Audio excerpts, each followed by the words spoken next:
Listo, jóvenes, listo, señoritas. Nuevamente tengan ustedes buenos días. Vamos a dar inicio a la clase del día de hoy, martes 28, ¿no? ¿Sí? ¿Estamos bien? Martes 28 de junio, octava semana. Y bueno, pues no podemos dejar de hablar de lo que ha pasado en el examen, ¿no? Eh, sí, justamente algunos chicos ya han estado escribiendo que las preguntas han estado simples. Y que se ha respetado sobre todo el avance temático, ¿no? Ha habido por ahí algunos inconvenientes en algunos cursos, pero eso ya no es motivo de conversación sobre todo. Entonces, vamos a las claves y luego vamos a hablar de lo que nos ha dejado el primer examen, ¿ya? Entonces, en la primera pregunta, ¿no? Es un contexto que se desarrolla en clases del curso de Desarrollo Personal y Ciudadanía. Un estudiante de nombre Sebastián habla sobre la historia de las constituciones y por ahí alguien pregunta y le dice, ¿no? ¿En qué año y en qué gobierno se promulgó nuestra actual constitución política? Creo que la respuesta estaba de más, ¿no? 1993, Alberto Fujimori. Luego se ha hecho la pregunta sobre los procesos electorales, ¿no?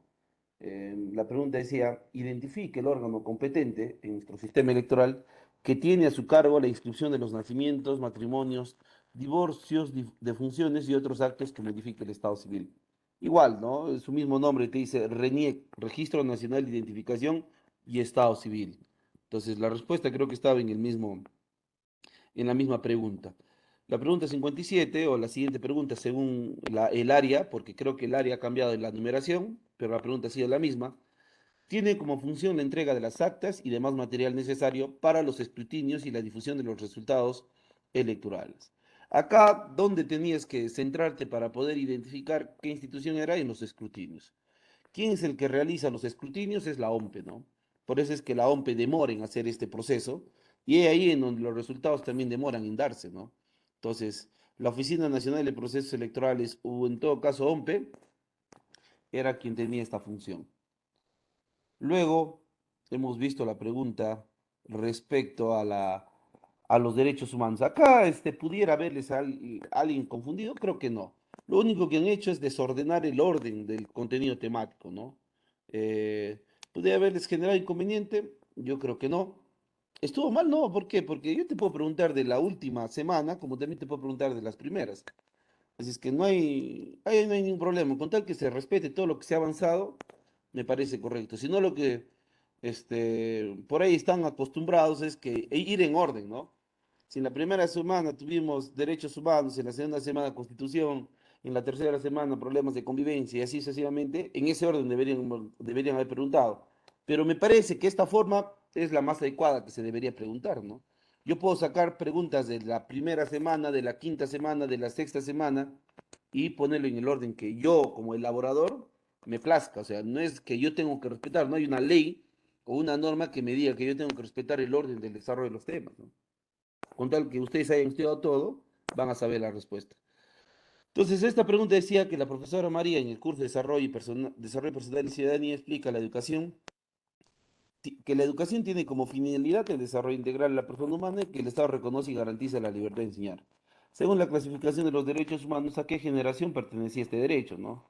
Y eso lo hablábamos, ¿no? Decíamos que la educación hoy te da igualdad de oportunidades y que pertenece pues a la segunda generación y es un derecho social, ¿no? Dentro de la segunda generación están los derechos económicos, sociales y culturales, ¿no? Y dentro de ese bloque estaba la educación, por ende la segunda generación es la respuesta. La siguiente pregunta era que Luana, acá ya es un caso casi real, ¿no? Luana le confiesa a Lizzie que en los últimos meses Antonio, su esposo, constantemente le grita, lo humilla, le insulta y por ello ha decidido divorciarse. ¿Qué tipo de violencia sufriría Luana? Está de más, ¿no? Yo creo que esta pregunta también era como un regalito para ustedes. La respuesta es psicológica. Y la última pregunta era también sobre otro caso, ¿no? Carolina, dice, estudiante del cuarto de secundaria de Ucayali, se ha trasladado a un centro educativo en Lima. Ha llegado con mucha ilusión, sin embargo, en este contexto ha recibido desprecio e indiferencia de sus compañeros de aula debido a su forma de vestir, a su forma de hablar. Ustedes saben que los de la selva tienen un dejo particular, entre otras cosas más. Identifica qué tipo de discriminación sufre Carolina. por la forma de hablar, por la forma de vestirse, la discriminación es cultural, ¿no? La discriminación es cultural. Entonces este, yo me imagino que en el sentido de que, por ejemplo, básicamente las preguntas que les han planteado, nadie debería haberse equivocado, ¿no? Creo eso, creo que nadie debería haberse equivocado. Preguntas sencillas, preguntas simples, y al menos que en el curso de cívica deberían haber hecho 6 de 6, ¿no? No sé, ustedes saben cuáles, en qué preguntas se han equivocado, y eso ya no va a cambiar en nada su resultado de su examen. Eh, este tema de dar claves es un mero formalismo, ¿no? Es algo formal, porque así yo te dé las claves y tú de repente hayas, no sé, equivocado en algo que quizás sabías, eso no va a cambiar pues tu resultado de tu examen, ¿no? Entonces, yo lo único que les puedo decir, chicos, es que tienen que dar vuelta a la página rápido, ¿no? En el sentido de que se viene el segundo examen, esta semana ya casi se descuenta, quedan 3 semanas más y listo, no va a pensar en lo que va a ser el segundo examen. ¿Qué es lo que yo sí veo con mucha preocupación? Lo que sí yo veo con mucha preocupación es el tema de los resultados, ¿no? Con excepción de la especialidad de medicina humana, donde la nota más alta ha sido 18, en las otras especialidades veo notas bajas, ¿no? Psicología, enfermería, obstetricia, ¿no? Entonces, yo les voy a dar dos consejos, chicos. La primera, a los que están arriba, estén con nota alta o con nota baja, pero que están arriba en los primeros puestos, no se confíen, no se confíen. La experiencia que yo tengo en el CEPREVAL, que ya son 12, 13 años ya con 13 años voy laborando en el CEPREVAL, me hacen decir lo siguiente, que a veces, después de un primer examen, los que están arriba, se confían tanto que para el segundo examen caen, pero estrepitosamente. Y luego ya no les da el resultado de sus notas, ya no le da como para poder ingresar a la universidad. Entonces, a los que están arriba, a ver, ¿quién está con el audio prendido? Stephanie, por favor, si pudiera apagar su audio. Entonces, a los que están arriba no se confíen, no se confíen. Si ustedes creen que ya con esa nota ya están adentro de la universidad, es un grave error que piensen de esa manera. Un grave error. Ni siquiera es un error, ¿ah? Es un grave error, ¿ya? Los que están ahí expectantes, ¿no? Debajo de los que están ocupando puesto vacante, esfuérzanse el doble o el triple. Si para el primer examen dedicaron 3, 4 horas para estudiar, ahora para el segundo examen hasta te tienes que amanecer. Profe, mi sueño es sagrado. Es que no siempre te vas a amanecer, pues. Ahora lo tienes que hacer. Ve, ahora lo tienes que hacer. Y para los que están abajo, con notas que de verdad a veces sorprende ver un 0,3, un 0,4, es porque algo están haciendo mal. O sea, yo pienso de esa manera. No sé cómo ustedes lo van a tomar, espero que no lo tomen a mal, pero yo creo que el joven o la señorita que se saca esa nota de 0,3, de 0,4, es porque está haciendo cualquier cosa menos estudiar, pues. Cualquier otra cosa menos estudiar. Ha venido acá a conocer de repente nuevas amistades, ha venido acá de repente, o está de repente conectado, pero durmiendo, haciendo cualquier otra cosa, escuchando música, pero estudiar no lo están haciendo, pues. Entonces, no sé cómo lo van a tomar, pero reflexionen. ¿Y saben por qué tienen que reflexionar?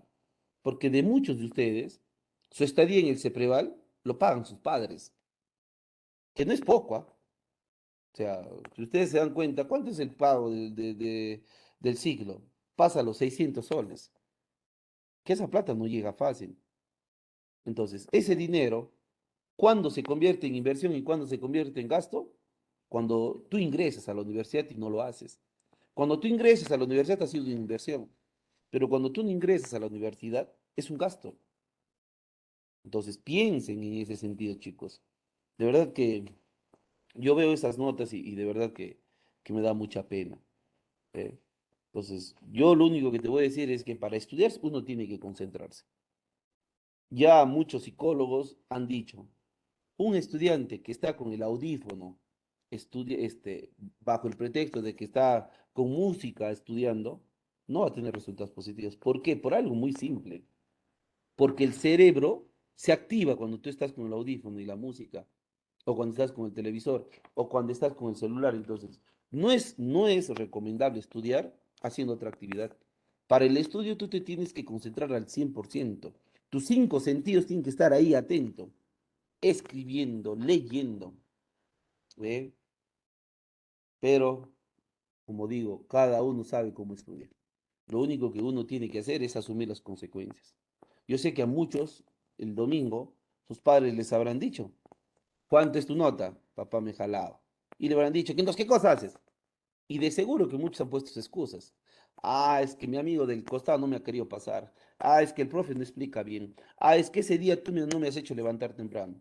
Nosotros, para poner excusas, somos número uno. Pero para asumir nuestras responsabilidades nos cuesta, ¿no? ¿Cuántos de ustedes que quizás se hayan sacado baja nota le han dicho a su papá, no papá, me equivoqué, hice las cosas mal, discúlpame, me voy a reivindicar? Quizás así no ingrese, pero para el segundo examen me voy a reivindicar. ¿Alguien? Yo sé que pocos lo hacen y muchos ni siquiera han sido capaces de decir eso. ¿Por qué? Porque nosotros de nuestros problemas buscamos culpables a otras personas. ¿Eh? Entonces, eso es lo que yo les puedo aconsejar, chicos, y van a ver ustedes si me hacen o no me hacen caso. Como dicen, ¿no? Un consejo, aunque sea de un conejo, ¿eh? Pero el que va a poner en práctica o no van a ser ustedes. Ustedes, yo creo que ya están en edad de definir qué es lo bueno y qué es lo malo para su vida. Nada más. O sea, acá no hay nada más que decirles. ¿Eh? Ustedes saben qué es lo bueno y qué es lo malo. ¿Eh? Entonces, eso era lo que nos deja el primer examen. Y como te digo, este tema de dar las claves es un mero formalismo. Nada más. Es algo que siempre se estila hacer después de un primer examen. Pero que eso no va a cambiar tu nota, pues. Alguien me va a decir, no, profe, yo sabía que era la pregunta de la Constitución, yo sabía que era Fujimori, pero no lo marcaste, pues. Y eso no va a cambiar nada. Yo, profe, sabía que era la RENIEC, pero no lo has marcado, pues. Estaba en duda, no lo has marcado. Así te lamentes, llores, te chanques tu cabeza a la pared y digas, esto era, con esto subía un poquito más, no lo has hecho. Entonces ya no se puede cambiar ese tema. Los resultados ya no se pueden cambiar. ¿Eh? Entonces, eso era lo que yo quería manifestarles y ahora vamos a continuar. No sé si hubiera alguna pregunta de parte de ustedes. ¿Sí? Perfecto. Entonces, ya habíamos comenzado a desarrollar la diversidad cultural con sus dos ramas, ¿no? La étnica, la lingüística y los cambios culturales, que son para el segundo examen. Muchos me están preguntando, profe, recién va a venir para el no. De lo que ya hemos avanzado la semana pasada, desde diversidad cultural hasta el último, es lo que va a venir para el segundo examen. Estoy siendo claro, ¿ah? Después no me digan, profe, no sé. Desde diversidad cultural hasta el último es lo que va a venir en el segundo examen. En ese sentido, un ratito, por favor,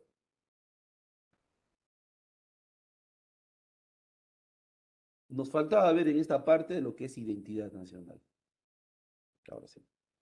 Y para hablar de la identidad hay que definirlo como tal, ¿no? Entonces, etimológicamente, el término identidad proviene de la palabra latina identitas, que en castellano significa conjunto de rasgos propios, ya sea de un sujeto o de una comunidad. Eso es lo que significa identidad a nivel etimológico, ¿correcto? Ahora, como concepto, ¿a qué hace referencia? El término identidad hace referencia a aquellos elementos característicos de una nación, o sea, de un pueblo, donde los habitantes se van a identificar diferenciándose de otras naciones. En ese sentido, en ese sentido, todo aquello que nos pueda diferenciar, todo aquello que nos puede diferenciar va a ser identidad. Todo aquello que nos puede diferenciar va a ser identidad. Ahora bien, pregunta, ya les hago una pregunta. Respecto a los lugares turísticos, ¿nos identifico o no? ¿Ustedes qué opinan?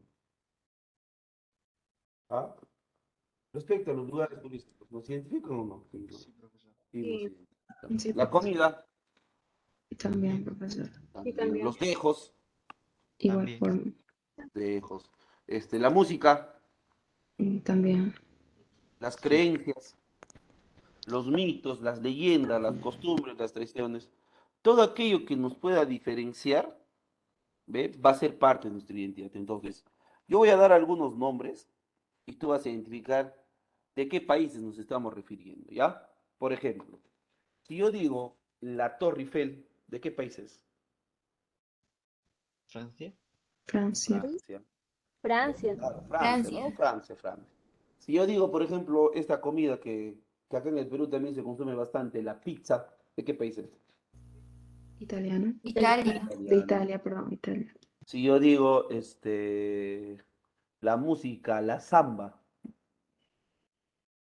Brasil. Brasil. Brasil. Brasil. Brasil. Si yo digo esta frase, órale, mano, México. México. México, México. mexicano. Si yo Mexicano. digo la Estatua de la Libertad, Estados Unidos. Estados Estados Unidos. Unidos. Si yo digo esta música, el tango, Argentina. Argentina. y si yo hablo de Perú, por ejemplo, las líneas de Nazca, no me digan Nazca, ahí sí ya cierro la clase. Perú. Perú. ¿O de dónde? Pues, ¿qué ciudad? ¿De qué departamento? Ya, ¿Dónde está Nazca? ¿No? Ica, ¿no? Ica. Yo digo Machu Ica. Picchu, Cusco. Cusco. Cusco. digo esta Perú. comida deliciosa, muy rica, el rocoto relleno. Arequipa. Arequipa. Arequipa. Si yo digo Kotosh, Bueno, Huánuco. yo digo esta música muy, muy, muy típica del norte, ya te estoy dando una pista, el tondero, Guaripera. Ay, sí. el tondero. ah, Tondero es trujillano, no, Mm, piurano, ¿no? El tondero es. Piura. ¿Qué han hecho ustedes? ¿Qué han hecho ustedes? Hemos Identificado. hemos identificado. identificado. Claro, ¿no? Ya saben que cuando tú hablas de estos aspectos, de estas características, identificas el lugar. Entonces, yo no he tenido la necesidad de mostrarles imágenes diciéndole pertenece a este país, a este lugar, porque ustedes ya lo saben, ¿ve? Entonces, eso es parte de la identidad. Ahora, ¿qué condiciones tiene la identidad? Tres condiciones. La social, la espacial y la cultural. La social está referida a la población, sí, pues la población también identifica. Ahora vamos a ver con mayor claridad en cuanto a los componentes. La segunda es la espacial, que tiene que ver con nuestro territorio, ¿no? El territorio peruano es único, somos la envidia de muchos países, por ejemplo, en el tema climático, ¿no? Somos el país considerado la síntesis climática mundial porque de los 32 tipos de clima que hay en todo el mundo, ¿saben cuántos hay en el Perú o no? 28. 28 tipos de clima tiene el Perú, de 32. O sea, cuatro más y llegaríamos a tener todos los climas del mundo. Eso es lo que tiene nuestro país en el tema espacial. Y cultural, pues, una gran variedad, ¿no? Costumbres, tradiciones, folclore, idioma, mitos, leyendas, creencias, entre otras cosas más. Entonces, eso es parte de nuestra identidad. Ahora, en cuanto a los componentes, ¿qué componentes va a tener la identidad? Primero está el territorio. Como ya hemos hablado, geográficamente tenemos un clima muy diverso y un relieve de la misma manera. Luego está la población, que también identifica sus actitudes y comportamientos. Y en ese sentido les hago una pregunta. ¿Qué actitudes y comportamientos identifican a los peruanos? Por ejemplo, tanto positiva como negativamente. ¿Ah? Yo ya tengo identificado algunas actitudes y comportamientos. ¿Ah? Profe, sería una que es negativa, envidia, ¿Ya? algo así. Ya, somos envidiosos. ¿Será o no? Sí, en algún modo. ¿Qué más? ¿Qué más? Machismo, profe, machismo. Machistas. Discriminación. Pero La si hablamos de, corrupción. a ver, no, a ver, población estoy hablando. ¿Ah? O sea, no me Estamos digan, hablando de si gobierno. me dicen corrupción, entonces Profesor, ¿podría ser uno de Gobierno. ellos que nos identifica al Perú, nuestras jergas? puede ser, ¿no? La forma de hablar, ¿no? Sí. Pero a ver, vamos a hablar de actitudes y comportamientos. Primero, ¿somos impuntuales o no? Justamente sí. Recon. Esa es una cosa, pues, común en nosotros, ¿no? Te dicen a tal hora y a qué hora están ingresando. Media hora después. Una hora 10 después. minutos Uno. después. Dos, somos fatalistas. ¿Por qué fatalistas? Porque de un problemita así, ¿qué hacemos? ¿No? Mandamos.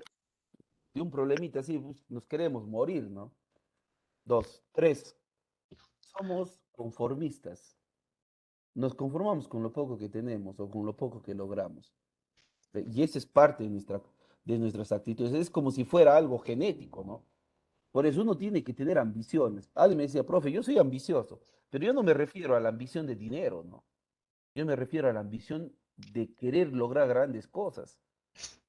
¿Ve? Por ejemplo, mientras que ustedes están queriendo estudiar una carrera, hay personas que ya están estudiando dos. Entonces, ¿qué cosa ambicionó? Su formación personal, pero profesional, ¿no? Eso, ¿eh? Yo, por ejemplo, tengo una ambición. Antes de los 40 tengo que tener una casa propia, construido con mis propios recursos. Yo vivo en la casa de mis padres, ¿eh? Eso no es mi casa. Mi padre ya me dio, ¿no? Un espacio, me ha dicho, ese es tuyo, pero yo quiero tener algo que es propio. Entonces, mi ambición es tener eso, ¿no? Que antes de los 40 yo debo tener una casa propia. Tengo que tener una casa propia. No sé, me endeudaré pues en el banco, quizás, no sé, venderé cualquier cosa que tengo de valor, pero yo necesito eso. Esa es mi ambición, ¿ve? Pasado quizás 40, mi ambición es viajar al extranjero, ¿no? Quizás de trabajo, quizás de vacaciones, no sé, pero quiero ir al extranjero. No digo que conozco todo el Perú, conozco gran parte del país, pero quiero irme. Esa es mi ambición. Para eso tengo que trabajar bastante. Entonces, eso es lo que uno debe tener en cuanto a ir en contra del conformismo. Ya hemos hablado la parte negativa, profe, todo lo malo ha hablado. Ahora tenemos que ir por la parte positiva. La parte positiva es que nosotros, a nivel, por ejemplo, extranjero, peruanos, cuando van al extranjero, lo ven como personas trabajadoras, que son trabajadores los peruanos. Son alegres, solidarios. Y eso hace pues que nos vean bien en el mundo. ¿Sí? Para el peruano en el extranjero no hay un no, ¿no? No, no puede ser. El peruano es hábil. El peruano es hábil.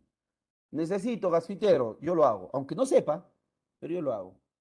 Busco en el internet, por ahí alguien llama, oye, ¿cómo se hace esto? Ah, ¿sabes qué? Tienes que cortar bonito el tubo, ta, ta, ta, ta.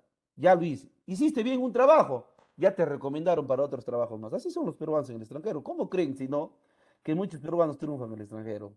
Se meten a hacer cosas que no saben y luego lo hacen bien y empiezan a perfeccionarse. O bueno, empiezan a desarrollar mejores técnicas. Entonces, eso es bueno, ¿ve? Por eso es que en el extranjero a los peruanos lo ven de esa manera. ¿Ve? Ahora, lo que hablaba por ahí alguna de sus compañeras era correcto, ¿no? Nuestra forma de hablar.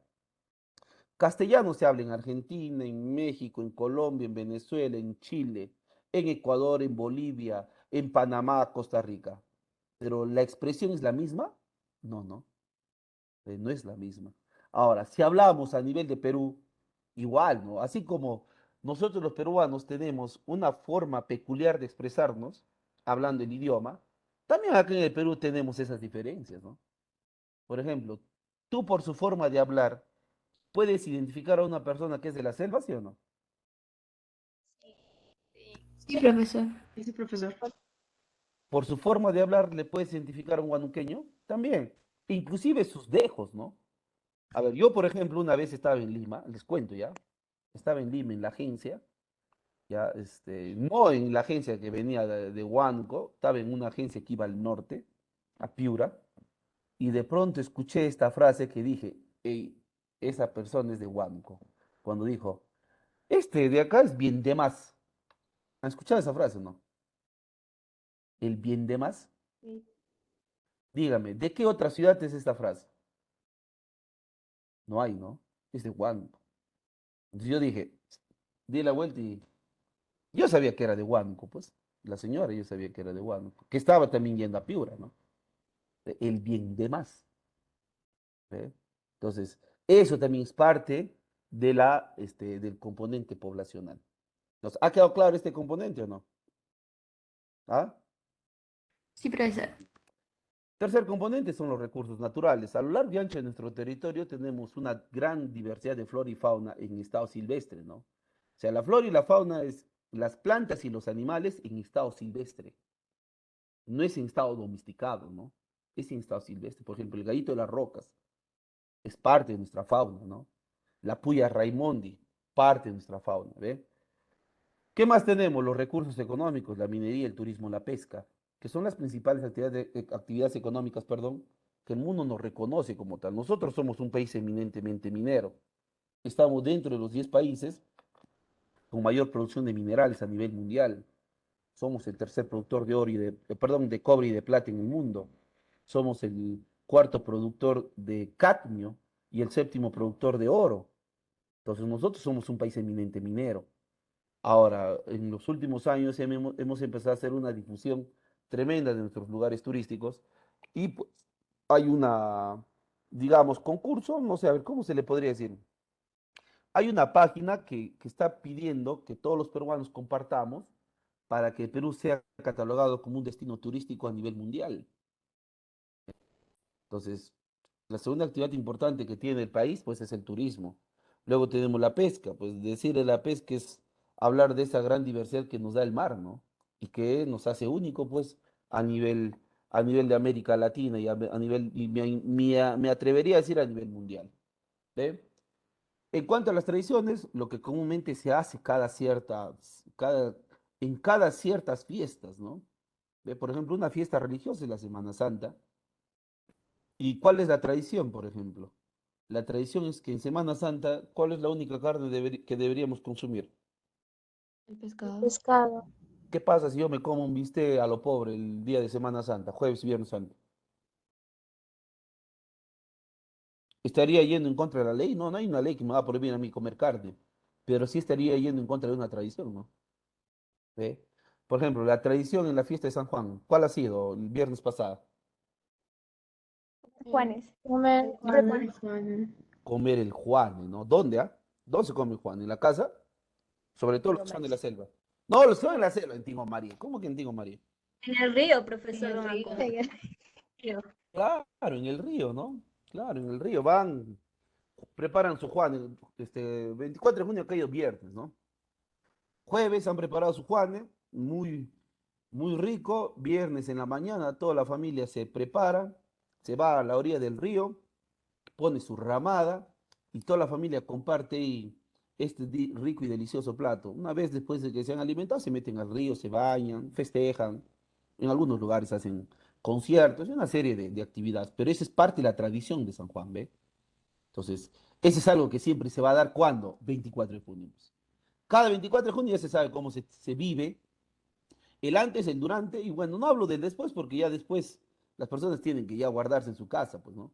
Pero en el antes y el durante, todo esto es la parte tradicional.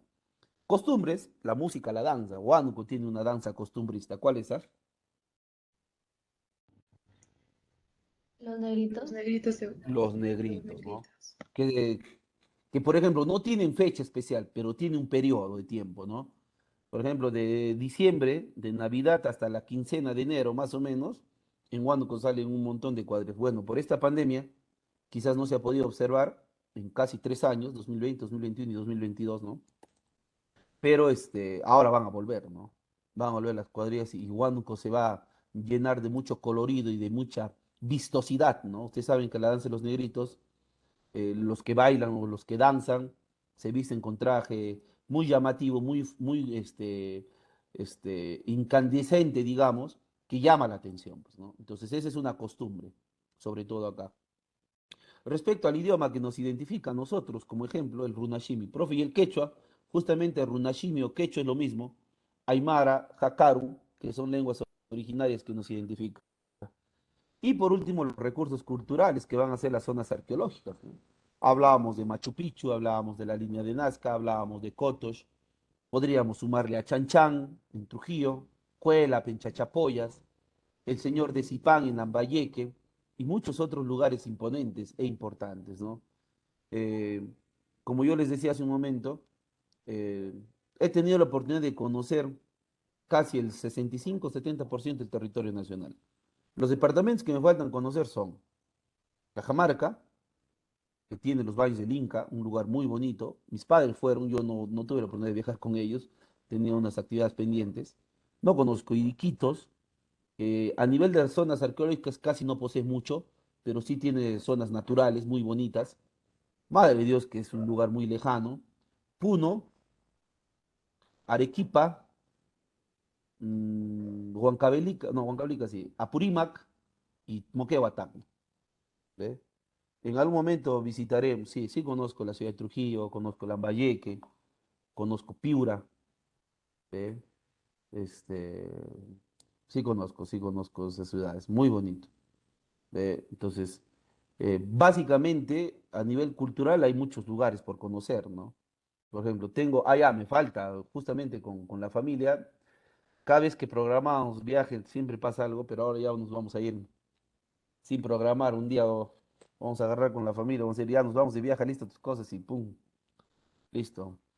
Estamos pensando con la familia, conocer Cuélap, en Chachapoyas, en Amazonas, ¿no?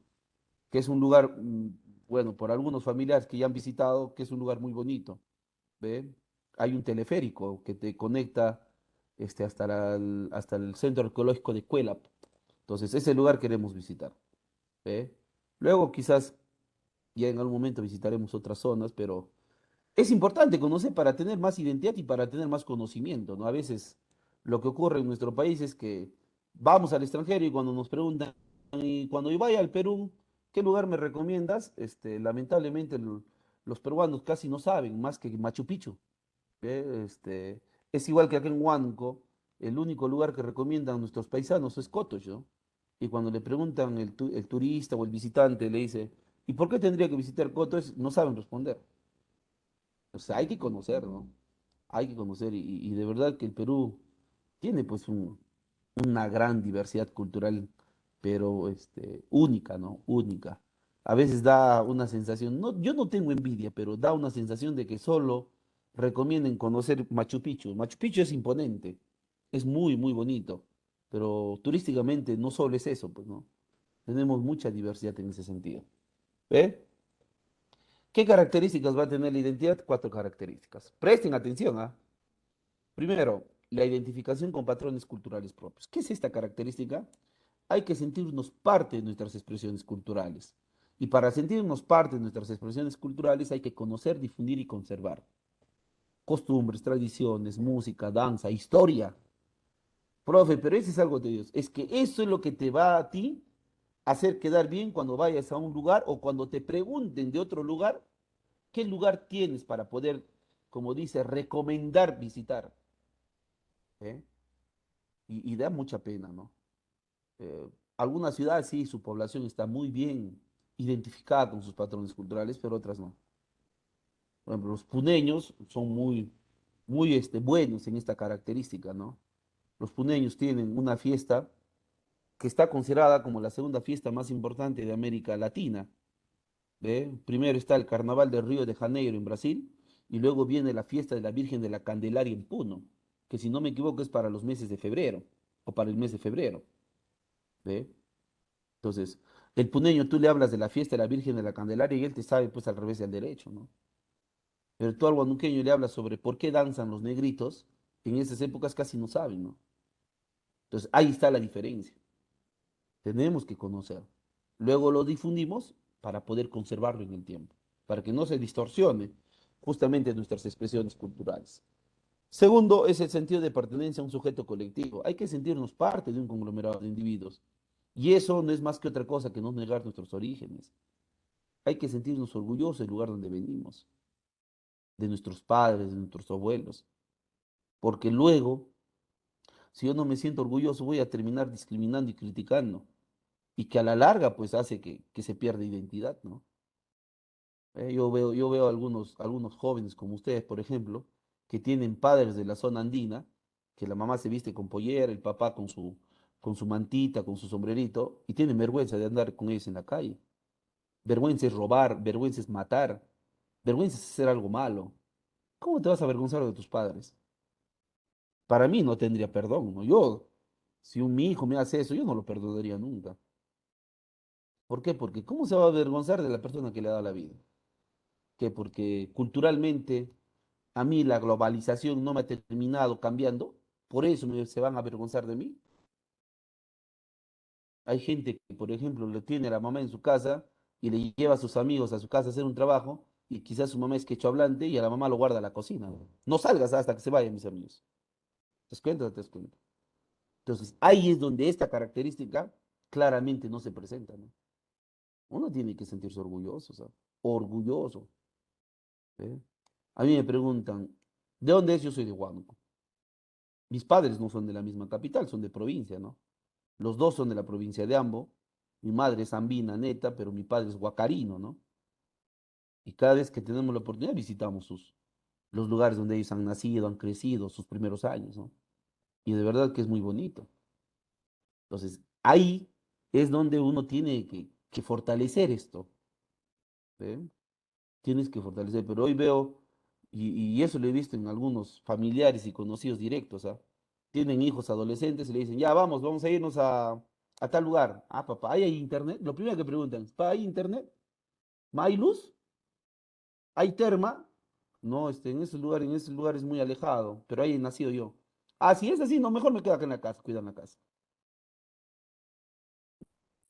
¿Te das cuenta? ¿Te das cuenta o no te das cuenta? Y de seguro que algunos de ustedes han hecho, ¿ah? Y de seguro que algunos de ustedes han hecho. Espíritu de cuerpo, defender corporativamente lo que es nuestro, ¿no? Esto tiene que ver que cuando alguien o un grupo quiere adueñarse de algo que no les pertenece, nosotros tenemos que defenderlo, ¿no? Ya lo hemos hecho con el pisco y con el ceviche con Chile y con el cóndor pasa con Bolivia, ¿no? Chile argumentaba que el ceviche y el pisco eran de ellos y Bolivia decía que el cóndor pasa también era de ellos. ¿Qué hemos hecho nosotros? No nos hemos matado, ¿no? O sea, no nos hemos declarado una guerra. Lo que hemos hecho es, nos hemos unido, hemos dejado de lado nuestras diferencias económicas, políticas, religiosas, y por un tema cultural nos hemos unido. ¿Qué hemos logrado? Que hoy el mundo, ¿a quién le reconoce como dueño tanto del ceviche y del pisco como también del cóndor pasa? ¿A quién? A ¿A Perú. Chile, a Bolivia? No, a Perú. No, a Perú. Perú. Evento gastronómico, evento de bebidas. Chile lleva su ceviche, su pisco y Perú lleva su ceviche, su pisco. Ganador de la feria, Perú. ¿Con qué? Con su ceviche. Inclusive, mira, yo te cuento para que te des cuenta cómo se ha logrado el espíritu del cuerpo. Había un programa en Chile que invitó a un actor extranjero, ¿ve? A un estadounidense, ¿ya? Y le empiezan a preguntar, ¿no? ¿Qué le había parecido Chile? ¿Cómo le había recibido la gente? Un actor conocido, me olvidé su nombre, ¿ya? Y por ahí uno de los conductores de este programa le dice, ¿no? ¿Y qué le pareció? ¿Ya probó el pisco? Le dice así, ¿no? Ah, no, sí, muy rico. El pisco peruano es delicioso, le dijo, ¿no? Los conductores chilenos no sabían dónde poner su cara, ¿no? O sea, ellos pensaban que el actor iba a responder, ¿no? Ah, no, el pisco chileno es muy rico, ¿no? Y a partir de eso iba a hacer una pregunta. ¿Y qué opinas sobre los peruanos que dicen que el pisco es de ahí? Lo primero que fue de la boca, salió de la boca del actor fue, ¿no? Ah, el pisco peruano es muy rico, ¿no? Muy, muy delicioso. Lo único que tuvieron que hacer los conductores es cambiarle el tema y seguir con la entrevista, ¿no? Porque en su cara, en su propio país, un extranjero le dijo que el pisco era peruano. ¿Ve? Entonces nosotros hemos logrado, a través del espíritu de Gerbo, que el mundo nos reconozca, sin pelea, sin insultos, ¿no? Hemos agarrado, hemos utilizado las redes. Ahí sí, por ejemplo, ¿no? Las redes sociales han jugado un papel importante. Hicimos una campaña, pero masiva, ¿no? El pisco, el ceviche peruano. Lo mismo pasó con Bolivia, ¿no? Por ahí un autor boliviano dijo que el Cóndor Paz era de él de la época del 80. Muy bien, le dijeron. Listo, esas son tus partiduras, ¿no? Perfecto. Acá tenemos las partiduras del gran Daniel Olomía Robles, inclusive guanuqueño él. ¿Cuándo fue escrito las letras musicales del Cóndor Pasa? 1920. Listo, ¿quién es dueño? ¿Quién es dueño? No, que yo le he mejorado. No, no, tú has dicho que eres dueño, tú eres dueño de la música, de la melodía. En ningún momento has dicho que he mejorado la melodía. Has dicho soy dueño. Listo. Abday a nivel mundial se ha reconocido a Daniel Alomía Robles como autor de esta melodía, que dicho sea de paso es la más tocada en el mundo, ¿no? Con instrumentos asiáticos, con instrumentos europeos, con instrumentos africanos, han tocado la melodía del gran Alomía Robles con el Cóndor Pasa, pues, ¿no? ¿Ven? Entonces, espíritu y cuerpo hemos hecho. Y por último, la identificación con su grupo de pertenencia, ¿no? Y acá quiero que me presten atención. Nosotros, social y culturalmente, tenemos dos grupos. Uno de pertenencia y uno de referencia. Pertenencia, su mismo nombre dice, al cual pertenecemos, pero nosotros nos vamos a integrar acá. ¿Y cuál es al cual pertenecemos o nos integramos? La familia. Ellos justamente son los que nos transmiten los aspectos culturales, ¿no? Costumbres, tradiciones, etcétera, etcétera, etcétera. Por otro lado, también tenemos un grupo de referencia, el cual, como su mismo nombre dice, nos referenciamos, pero nos identificamos más con ellos. ¿Y tendría que ser este grupo? La sociedad. Entonces, para eso yo te voy a hacer un ejemplo, ¿ya? Para eso yo te voy a hacer un ejemplo. Este, a ver, los jóvenes, ¿ya? Los jóvenes. ¿Por qué los jóvenes varones, por ejemplo, por qué hoy los jóvenes varones utilizan arete y se hacen tatuajes? Yo no digo que está mal, que eso va a definir que quizás sea una persona mala, que por ahí de repente, cara, ah, no. Ah, ¿por qué? No, ya no, ya se fue ya. ¿Por qué? ¿Moda? Por un tema de moda, por un tema de moda, por un tema de copia. Entonces, ahí viene la pregunta. Si un joven, un varón, se pone arete y se hace tatuajes, ¿es porque se identificó más con su grupo de pertenencia o con su grupo de referencia? Grupo de referencia, profesor. Grupo de Referencia. referencia. Porque ustedes creen que un papá o una mamá le va a decir, ¿no? Puede existir, ¿no? Pero le va a decir, hijito, ya te quieres poner un arete, ahí tengo, la mamá le va a decir, ahí tengo un arete de oro, eso por qué no te pones, te regalo. ¿Tú crees que eso lo va a decir su mamá, no? No, profesor. O de repente, en el tema de los tatuajes, el joven va a venir, papá, me voy a hacer un dragón en la espalda, ¿me das 500 soles? Ahí está, hijito, hazte lo que quieras, 1000 te doy. No solo un dragón, hazte también león, tigre y toda la fauna, ¿no? ¿Tú crees que eso va a pasar? No, no. En la gran mayoría es porque los padres lo hacen a espalda de la familia, ¿no? ¿Sí? ¿Te das cuenta o no te das cuenta? Y eso es lo que ocurre. ¿Sí? Eso es lo que ocurre, lamentablemente. Eso es lo que ocurre, lamentablemente. A veces es más determinante lo que nos da la sociedad que lo que nos da nuestra familia, ¿no? ¿Sí? Eso es lo que ocurre. ¿Sí? Ahora, yo no estoy diciendo que si tú te haces un tatuaje o te pones un arete, los varones, ¿no? O quizás las señoritas que quizás se ponen piercing y tantas cosas, yo no estoy discutiendo de tu capacidad mental, ¿ah? O sea, eso no está el tema de discusión, lo que está en por qué te haces. Y te haces por un tema de copia, pues. Y la copia es la que te brinda la sociedad, o sea, la moda, ¿no? Es igual que a mí me preguntan, ¿te harías un tatuaje? Yo no tengo ni un tatuaje. Yo no tengo ni un tatuaje. ¿Está la posibilidad? Quizás sí, pero tendría que ser algo único, ¿no? Algo que yo no haya visto y que signifique o que tenga un significado importante para mi vida. ¿Sí? Porque si yo me voy a hacer algo que ya he visto, entonces ¿en qué me convierto? En figurita repetida, ¿cierto? Y de así, como yo, va a haber 20 más o 100 más, al menos donde yo vivo. Y eso es lo que pasa, ¿no? ¿Sí? Y eso es lo que pasa. Por eso yo siempre, a mí cuando me pregunto, oye, mira ese chico, si él es único, bien, pues, es tendencia, ¿no? Pero si es copia, ya está mal, pues. Y nosotros los peruanos copiamos, y ahí viene el gran problema, y copiamos mal inclusive, ¿eh? Para poderte darte una idea. ¿Eh? Ustedes han visto a este actor de Hollywood, La Roca, ¿cierto? ¿Sí o no? ¿Han visto este actor o no? ¿Sí? ¿Han visto, no? Sí, profesor.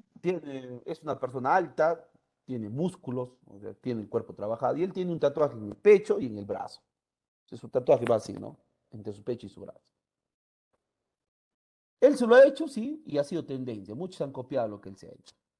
Pero a él se le ve bien, ¿sí? ¿Por qué? Porque él mañana, tarde y noche para en el gimnasio haciendo pesas, vitaminándose bien, gasta un montón de dinero en sus alimentos y toda una serie de cosas. Ponle que un joven como ustedes, que no va al gimnasio, que no tiene los bíceps, los cuadríceps, los pectorales que tiene este tipo, y se hace el mismo tatuaje. ¿Tú crees que se lo va a ver bien o no? No, profesor. Ya no, ya sería una broma, ¿no? Ya es un chiste, ¿no? Y eso fue lo que pasa, ¿no? Yo me acuerdo de haber visto a un chico, su bracito era así, así era su bracito, pero tenía un león acá, un león se había tatuado. Y no daba, pues, o sea, no era un tema de básicamente, pues, único, ¿no? Sí, no daba risa, ¿no? Y decían, oye, el león está de hambre porque está que se lo come, ¿no? Pero eso es lo que pasa cuando a veces la sociedad influye más en nosotros, pues. Entonces, esa es la última característica. ¿Ha quedado claro? ¿Ah? ¿Ha quedado claro? Sí, profesor. Muy bien, perfecto. Entonces, con esto hemos terminado este capítulo. Ahora entramos al capítulo de la peruanidad. ¿Sí? Ahora entramos al capítulo de la peruanidad. En ese sentido, para hablar de la peruanidad, ¿qué es? Es el sentido o sentirnos orgullosos de haber nacido en este país, ¿no? Pero no solo por eso, sino nosotros nos debemos sentirnos orgullosos de ser peruanos por dos cosas. El día que no se reprima nuestros pensamientos, ideología, ideas, y el día que no se discrimina a nadie por su raza, color, creencia, religión u otros aspectos, ese día podríamos hablar de peruanidad en toda su dimensión. A veces es muy triste y muy lamentable de que mucha gente se lava la boca en decir yo soy peruano, pero cuando maltrata a otro. Hay un maltrato de peruanos hacia otro peruano. Y justamente acá vendría pues esta frase que históricamente se ha hablado, pero que es muy real. Que el enemigo de un peruano, ¿quién es? ¿Chileno? ¿Argentino? ¿Ecuatoriano? ¿Quién es el enemigo de un peruano?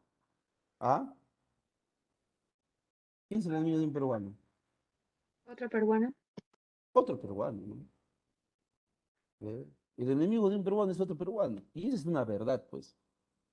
¿Ve? Y ahí viene el tema de la envidia, del egoísmo, ¿no? Si yo no puedo, ¿por qué él sí? Así es que los dos o nadie. Así somos, envidiosos, egoístas. Humillamos a otra persona. Entonces, la peruanidad no solo debe ser en fiestas patrias o cuando juega Perú, ¿no? Debe ser siempre. Cuando ha jugado Perú ahora, hace un par de semanas, tú mirabas por las calles, todos estaban con su camiseta de Perú. Todos. Que perdió Perú, no clasificó al Mundial, ¿y qué pasó? Ahora todos hablan lo malo, ¿no? Ahora salen ya los criticones. Ay, tapes, ¿para qué llevan a sus esposas?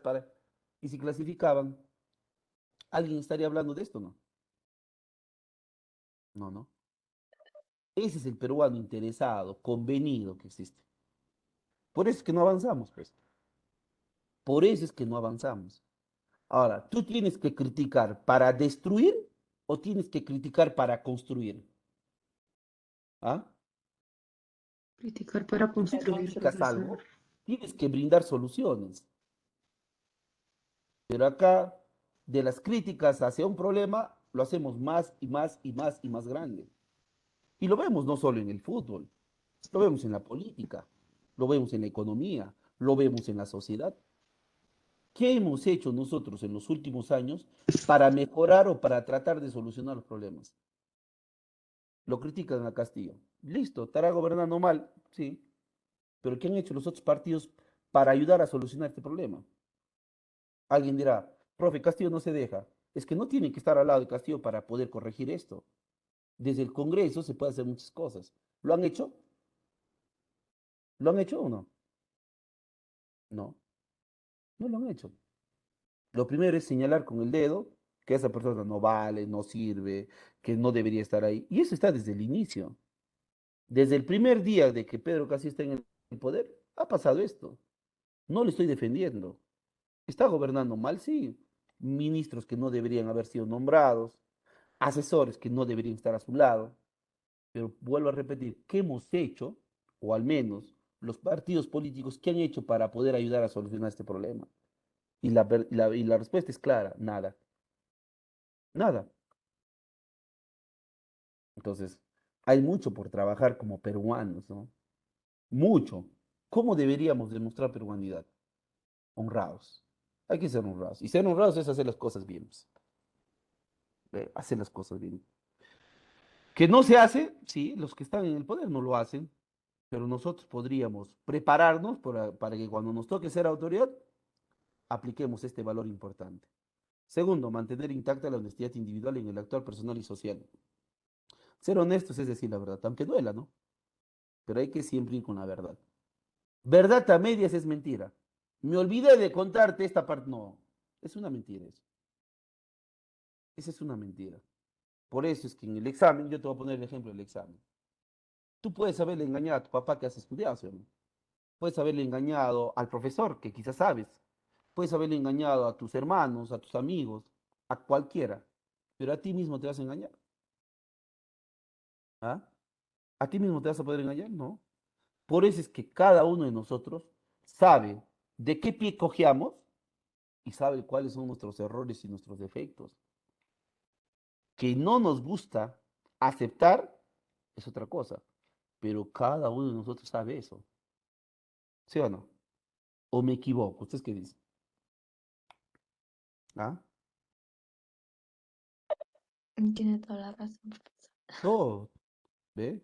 Entonces, es muy importante ser honestos. Y ser honestos te va a ayudar a ti a corregirte, a madurar.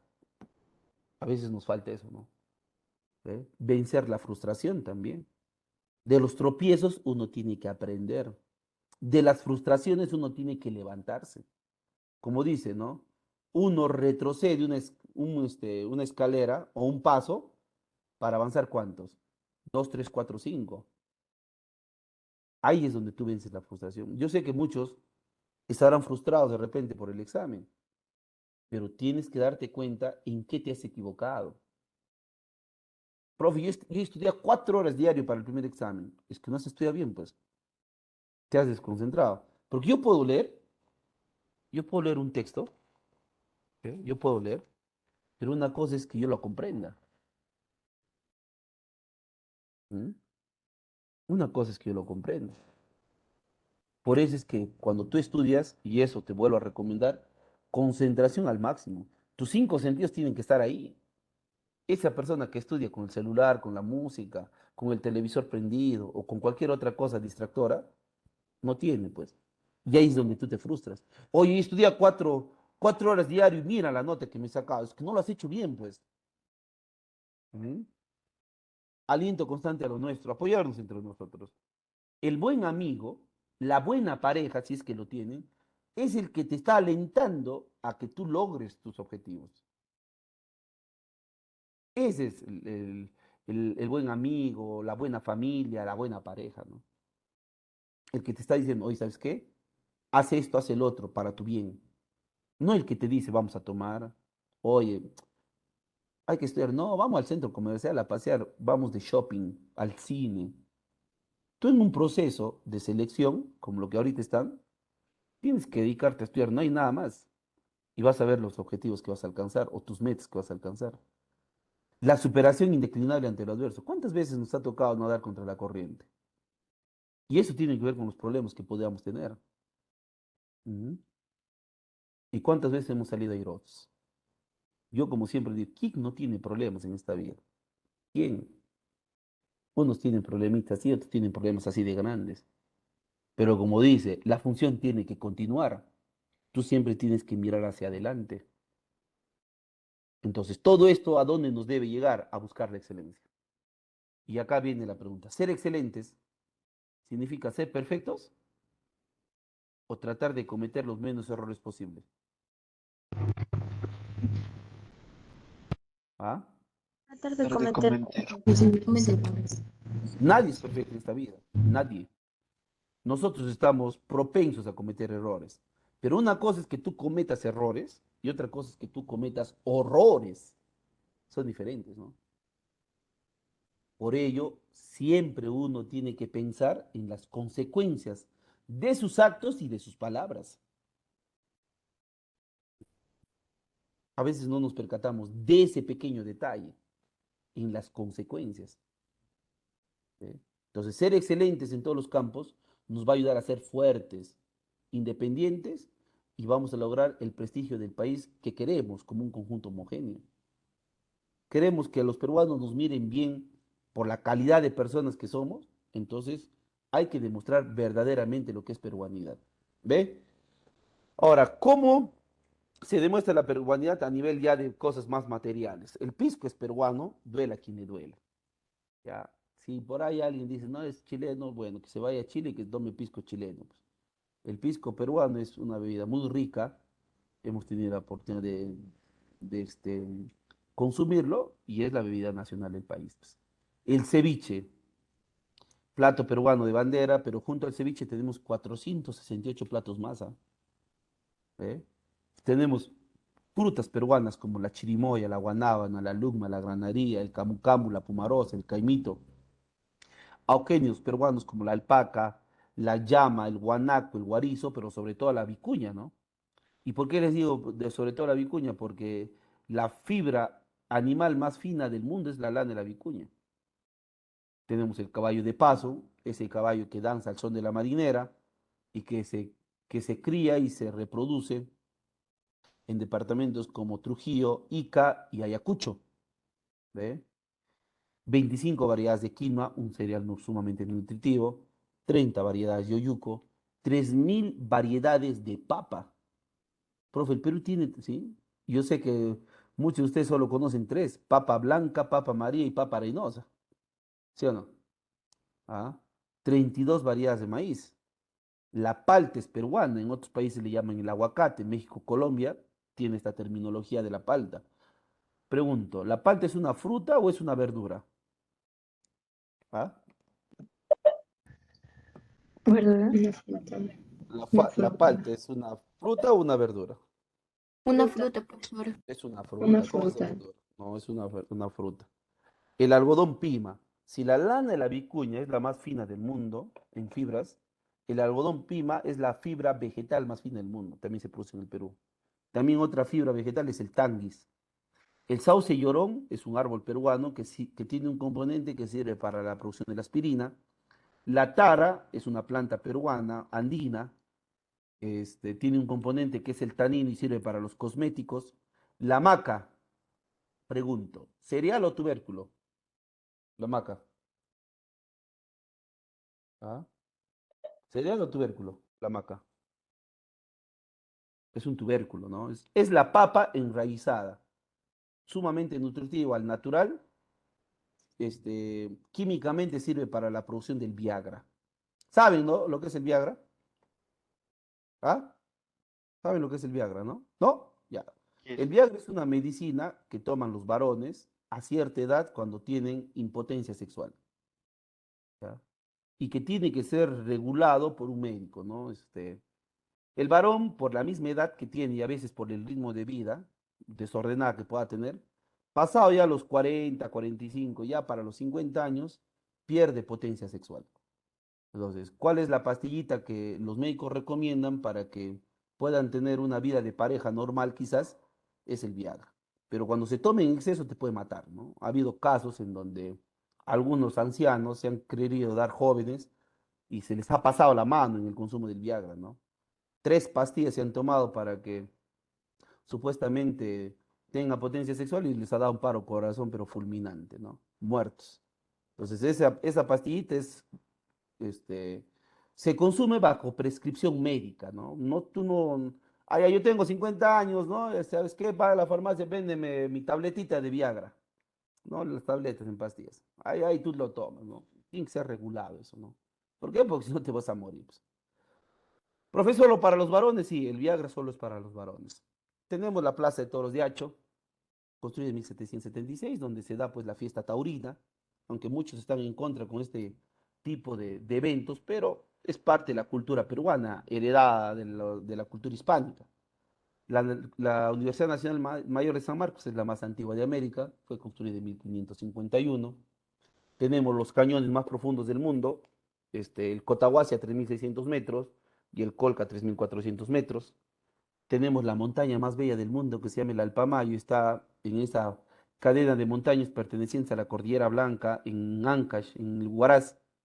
La flor de la cantuta es la flor nacional de nuestro país. El gallito de las rocas es el ave nacional del Perú. La señora, o también llamada momia, o dama de Cau, ¿no? La señora o dama de Cau es la momia con mayor cantidad de tatuajes encontrada en la época preinca. Pero acá miren, ve. Por eso alguien me dirá, profe, usted ha hablado sobre los tatuajes. Claro, pero tú sabes cómo le han encontrado los tatuajes a la señora de Cabo, ¿no?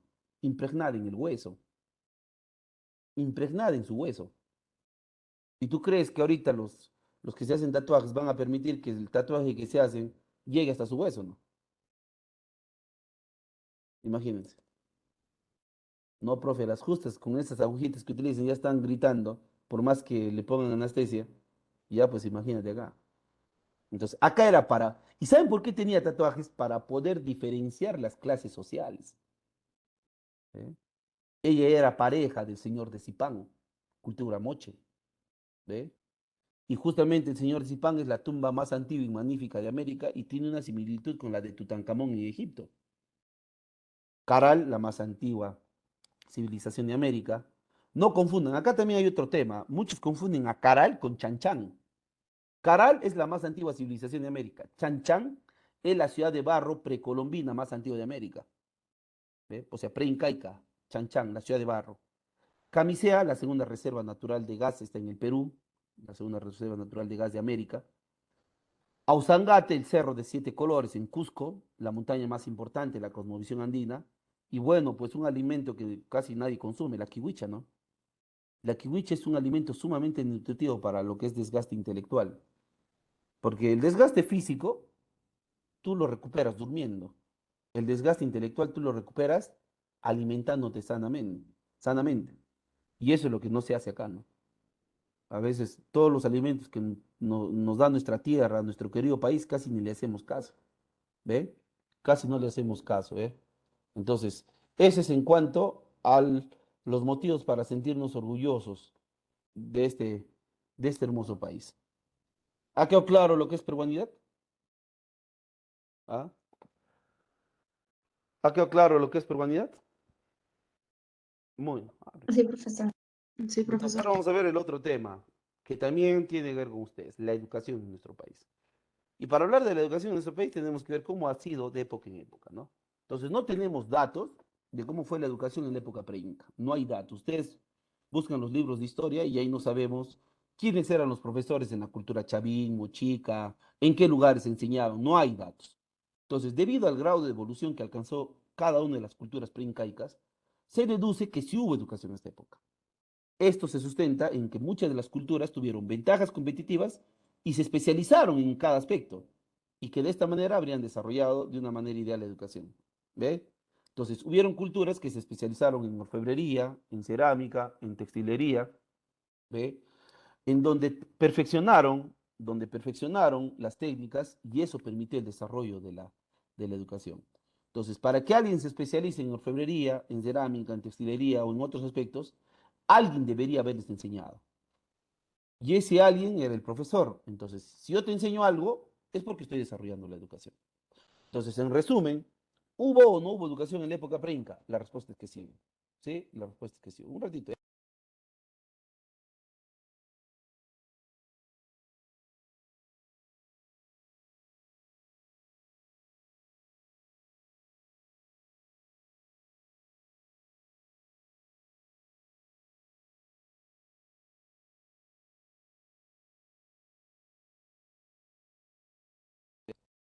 Entonces, ese es en cuanto a la educación en la época preinca. Donde sí ya tenemos datos, donde ya los libros de historia nos muestran datos es en la época incaica.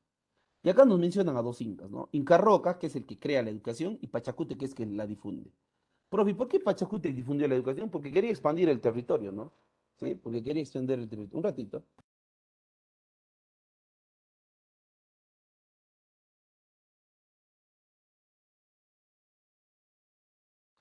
Entonces, ese es en cuanto a la educación incaica.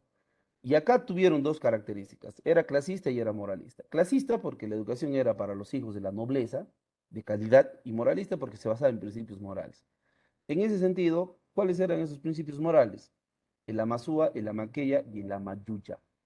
Esos eran los principios morales que básicamente se utilizaba para el desarrollo de la educación.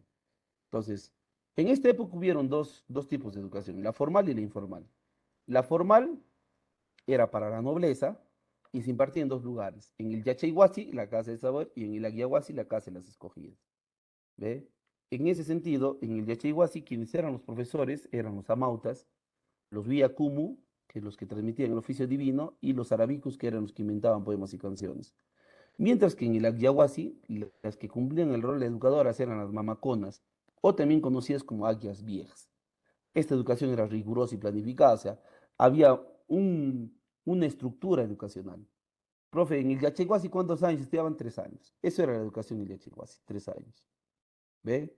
Y en el tercer año era donde les enseñaban básicamente este, lo que era la forma de gobernar, porque acá en el Yacheguasi eran los futuros gobernantes, el Auqui, de repente el otro heredero y así sucesivamente. ¿Ve? La educación informal era para el pueblo, se realizaba en la casa y era de manera espontánea. En ese sentido, ¿quiénes eran los que cumplían el rol de educadores? Eran los mismos padres y los mismos abuelos. ¿Y qué les enseñaban acá a sus hijos y a sus nietos, profe? Técnicas agrícolas, técnicas ganaderas, la religión y la moral. Pero las técnicas agrícolas y las ganaderas eran de manera empírica, o sea, era a través de testimonios, ¿no? Por ejemplo, yo era abuelo y educaba, por ejemplo, a mis nietos. Y yo les decía, hijos, por ejemplo, yo cuando era joven producía la tierra de esta manera, ustedes deben hacer lo mismo. Pero yo no iba pues a hacer la práctica, ¿no? Yo les contaba, testimoniar, eran testimonios nada más. Entonces, de esta manera es la educación informal, ¿ve?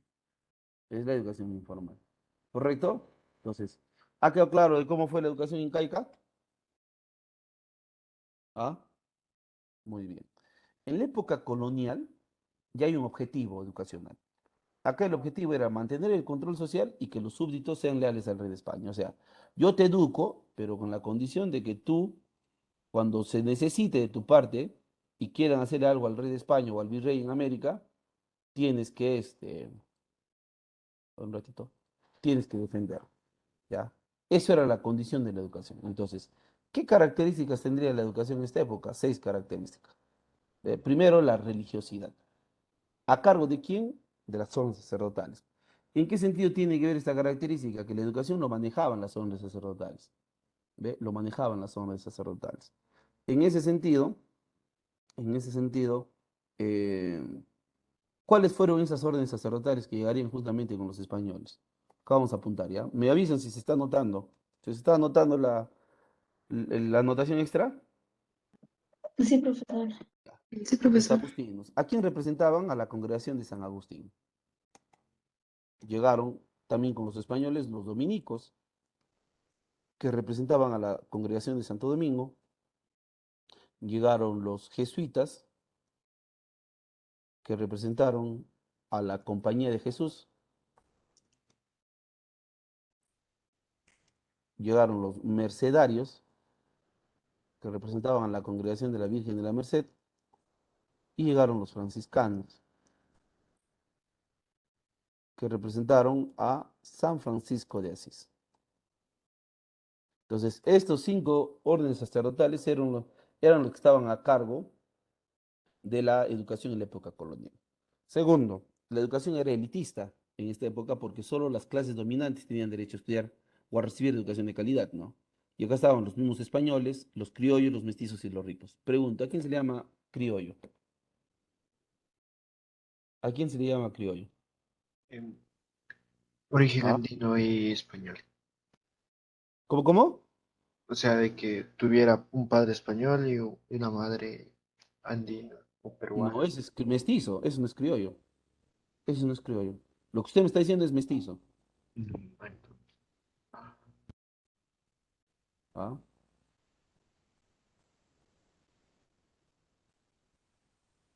que fuera español, pero que naciera en el territorio peruano. Pero si es español, ya nace en España, pues no es español entonces. Frío. ¿Ah?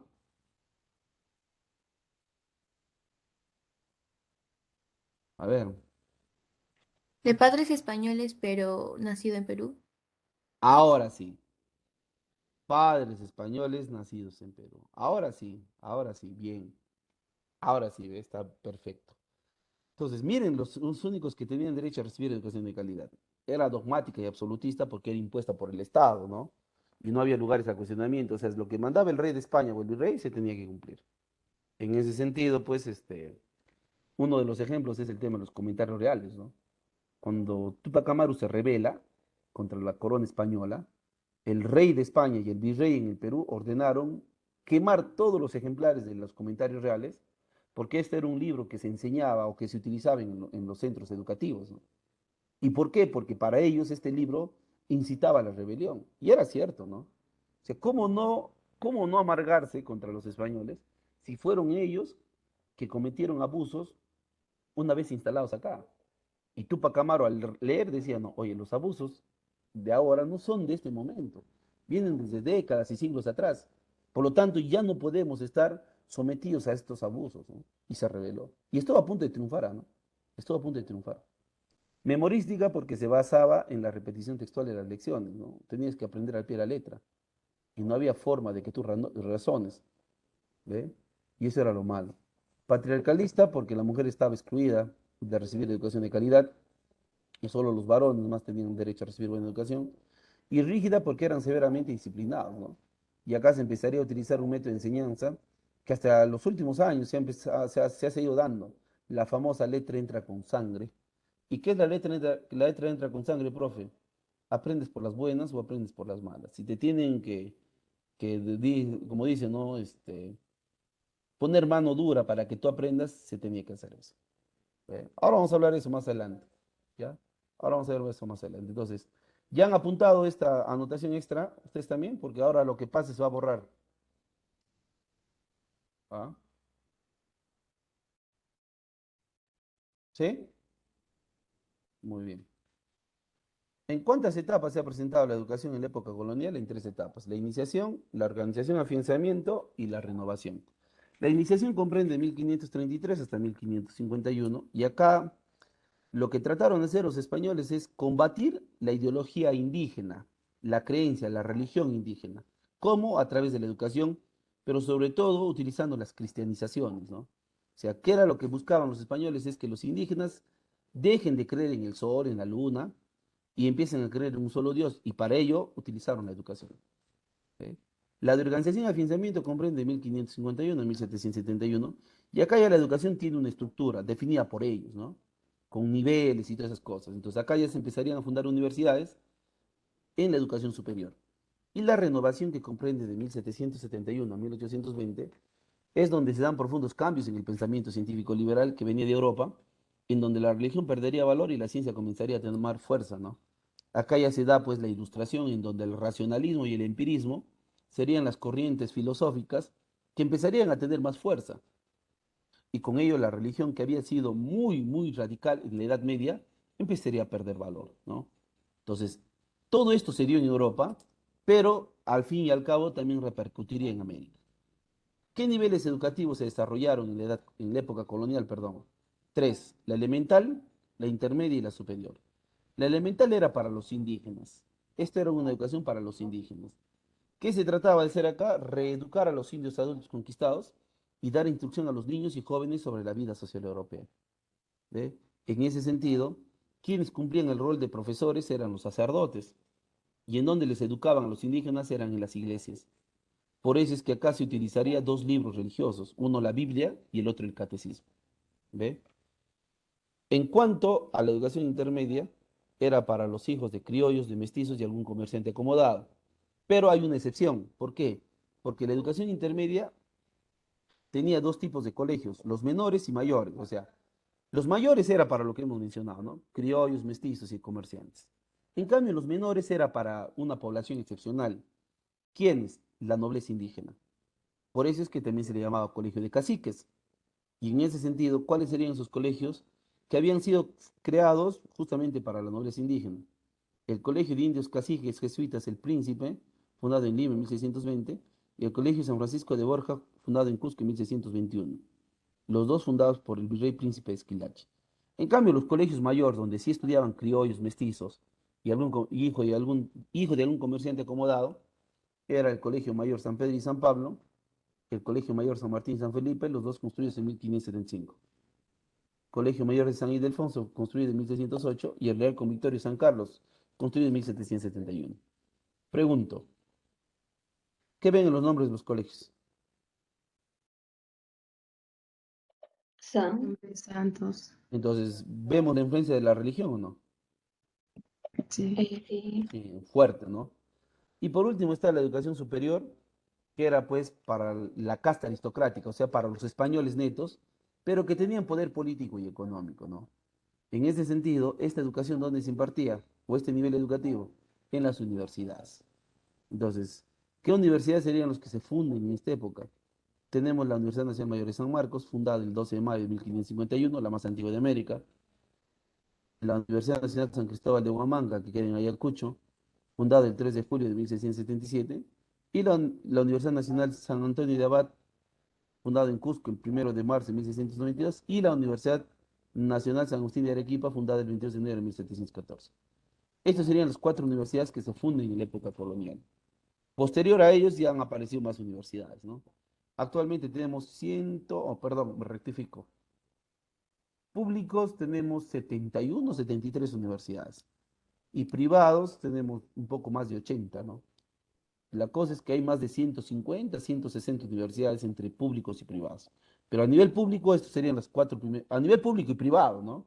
Serían estas 4 primeras universidades que se han fundado. Entonces, pregunto, ¿qué ven en el nombre de las universidades? ¿Qué ven en el nombre de las universidades?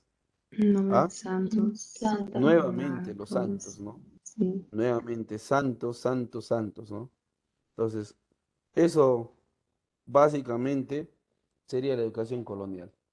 En la época republicana,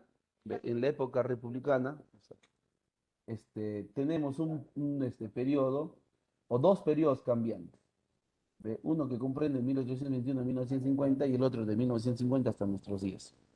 Entonces, de 1821 a 1950, la educación no fue del todo igual para todos, ¿no? Fue elitista porque solo estudiaban los hijos de las familias aristócratas y marginadora porque excluía a las grandes mayorías nacionales, ¿no? Entonces, tuvieron que pasar 2 problemas, uno económico y el otro social. El problema económico fue la crisis de la oligarquía, en donde los aristócratas empezarían a perder tierras y riquezas, y dos, el problema social de la migración, en donde las personas del campo se empezarían a trasladar a las ciudades. Cuando se dan estos 2 problemas en la década del 50, abrieron una brecha por donde penetró una vasta presión social que buscaba ser accesible a la educación, ¿ve? Buscaba que la educación llegue a todos. Y eso justamente se daría en la década del 50, ¿no? En la década del 50 la educación se convirtió en una demanda social, o sea, en una exigencia, en donde los padres veían a la escuela como medio para realizar el sueño de ser profesionales a sus hijos y como canal de movilidad social por excelencia. O sea, la condición era, yo te hago estudiar, ¿ve? Yo te hago estudiar, pero tú me lo tienes que devolver cuando seas profesional. Pregunta entonces, ¿estaba bien eso, condicionar la educación de sus hijos cuando la educación se vuelve accesible, que es en el 50, 60? No, no, eso no estaba bien. ¿Por qué? Porque uno como padre tiene la obligación de educar a su hijo. Ahora, si tú como hijo agradecido, como hijo bueno, me quieres retribuir lo que yo he dado siendo tu padre para que tú seas profesional, esa es otra cosa. Pero si yo te voy a decir, ¿sabes qué? Melanie, Rocío, y todos los que están acá, yo soy su padre, vas a estudiar, pero cuando tú seas profesional me lo vas a tener que devolver, eso está mal, pues. Por eso es que la educación ha cambiado en el tiempo. ¿En qué sentido? En el objetivo. Hoy, ¿por qué ustedes quieren ser profesionales? ¿Se han puesto a pensar o no? ¿Por qué, por ejemplo, a ver, tengo acá la lista. ¿Por qué Andrea Herrera, a ver, quiere ser médico? ¿Por qué Angelo quiere ser enfermero? Anthony, no sé, ya estamos en las últimas semanas y sigue sin poner sus datos. ¿Qué podría hacer Anthony? No sé, pues. ¿Por qué Britney, ¿no estoy bien? Quiere ser médico, Cindy obstetra, Damaris médico, la otra Damaris Aguilar psicóloga, Dayana psicóloga, Denis enfermero o médico, ¿no? Dayanira enfermera. ¿Por qué quieren ser ustedes profesionales? ¿Ve? Isaira psicóloga, Jadi enfermera, ¿qué más tengo acá? A ver. John Cruz odontólogo, Judith, ¿por qué quieren ustedes ser profesionales? Y sobre todo de estas carreras que les he mencionado. ¿Por qué quieren ser profesionales? ¿Nadie? Para tener Porque, un futuro estable, profesor. porque entonces ahorita tu futuro es inestable, Dayanira. Para tener una economía estable, mejor dicho. Pero si tú, sin estudiar puedes tener plata. Pero no es lo mismo, profesor. La educación es ¿Por qué primordial. no? Pero tú me estás hablando de la economía, pues, o sea, no me estás hablando de la educación, por eso estoy preguntando, ¿por qué quieren ser profesionales? Cuando uno trabaja independientemente, no tiene un seguro ni tampoco algo que le avale en el futuro, en su vejez, y no No, siempre vamos a tener la pero, fuerza para poder trabajar de sol a sol. no, pero si yo siendo trabajador independiente puedo asegurarme, 60 soles cuesta el asegurarse en el tema de la salud, trabajadores independientes. Pero en un futuro, cuando uno sea anciano, profesor, ¿Ya? ¿Qué pasa? se ¿No vas a vienen tener las AFP? dificultades de la fuerza. Pero puedes aportar también tu AFP, puedes también hacerlo. Ese no es el tema. ¿Saben por qué quieren ser Profesor, profesionales? A ver, le escucho antes profesor, de dar la yo, respuesta. A ver, Judith. bueno, profesor, acá hay algo práctico. Nosotros estamos eligiendo en qué queremos dedicarnos, en qué queremos trabajar, porque somos jóvenes, estamos estudiando para ello. Pero en muchos casos, cuando no sabes en el momento pensar y disfrutas el día a día, muchas personas tienen que acomodarse a su realidad y a los trabajos que se le presentan. A cambio, nosotros, yo, por ejemplo, estoy estudiando para psicología, es lo que me gusta, es lo que me apasiona y es lo que yo lo hago con mucho gusto, porque es lo que me gusta. Pero muchas personas tienen que Me gusta, aceptar. no es una respuesta, Judith. Es que yo me refiero a que muchas personas aceptan un trabajo por obligación, a eso yo me refiero. Por ejemplo, yo si tengo recursos económicos muy bajos, voy a aceptar el primer trabajo que se me presente, ya sea, no sé, vendiendo algo, eh, eh, A trabajando ver, para una para empresa. poder entenderte, o sea, te gusta, ¿no? Ser psicóloga. ¿Qué pasa si yo te contrato como psicóloga y te pago sueldo mínimo? ¿Aceptas o no? Pues a un inicio, claro que sí, porque tengo que agarrar experiencia. No, pero ¿qué pasa si yo te A sigo cambio, cuando yo pagando como eso? psicóloga me especializo y soy buena en lo que Pero, hago, obviamente va a aumentar el sueldo y entonces, ¿qué? Tú mismo me estás dando respuesta. Cuando te especializas. Para que tú te especialices, tienes que estudiar sí. y sigues con el mismo camino de la educación. Ujú. Entonces, ¿cuál es el objetivo de estudiar? Mejorar, profesor. El objetivo de la educación para todos es que la educación te da igualdad de oportunidades. Si hoy tú no estudias, no tienes oportunidades en esta vida así de fácil y de simple. La educación te da estatus, no solo económico, porque muchos van por ese lado. ¿Sabes qué? Yo quiero ser médico para ganar bien, pero siendo sociólogo gano bien. Yo quiero ser enfermero porque quiero ganar bien, pero siendo profesor también puedes ganar bien, siempre y cuando, ¿qué cosa seas? Competi, competitivo. Y para ser competitivo tienes que seguir estudiando. Ese es hoy por hoy el objetivo de la educación, brindar igualdad de oportunidades. ¿Eh? ¿Te das cuenta o no te das cuenta? Me hablaban de la plata. Yo sin estudiar puedo tener dinero, me vuelvo comerciante. Y para ser comerciante no se estudia, ¿o sí? No, no. Que sepa sumar, restar, multiplicar y dividir y ver dinero, que no me engañen con los falsos, basta y sobra. Por eso uno siempre tiene que pensar en qué, en mejorar. Judith hablaba algo interesante. Me voy a especializar. Perfecto. Ya deberíamos estar viendo en qué. Médicos hay un montón. Especialistas, contaditos con los dedos. Lo mismo hay enfermeros, obstetras, psicólogos. Por ejemplo, los psicólogos tienen dos ramas para especializarse. La psicología clínica y la psicología social. Y la psicología social va más ligada a la sociología. ¿Sí? Por eso es que cuando yo converso con algunos psicólogos sociales, tenemos un tema muy en común, la atención a la sociedad, pero en su conjunto. ¿Ve? ¿Te das cuenta o no te das cuenta? Ahora, consejo de patas. Mientras ustedes están pensando en estudiar una carrera, hay otros que estudian dos carreras, con maestrías, con doctorados. Esos son los competitivos. Esos son los que los llaman. Esos son los que te dicen, ¿sabes qué, señor enfermero o doctor en enfermería? Necesitamos de usted para que nos diseñe un plan de atención a los trabajadores acá, desde el punto de vista médico. Atención, no para que tú me recetes, sino para que me los atiendas, me los monitorees. Ah, muy bien, el plan te va a costar tanto. Muy bien, se tiene que comprar esto, tal, tal, tal, tal. Listo. Allá, pero mucho. Allá, sí, te cobro mucho, entonces busca otra persona y que te cobre lo que tú quieres pagar. Yo por algo no me he matado estudiando para que tú me vengas y me pongas a mí el sueldo. ¿Te das cuenta o no te das cuenta? Entonces, el dinero es consecuencia de tu formación, de tu preparación, de tu experiencia y todo lo demás. ¿Eh? Mira, yo no debería hablar de mi vida, ¿ya? Porque puedo creer en la vanidad y eso es lo que menos quiero que piensen, que soy vanidoso. Pero, por ejemplo, yo estoy terminando mi segunda carrera. ¿Eh? Dios mediante debe ser en un año y medio, dos como máximo. Yo debo estar terminando la segunda carrera de Derecho.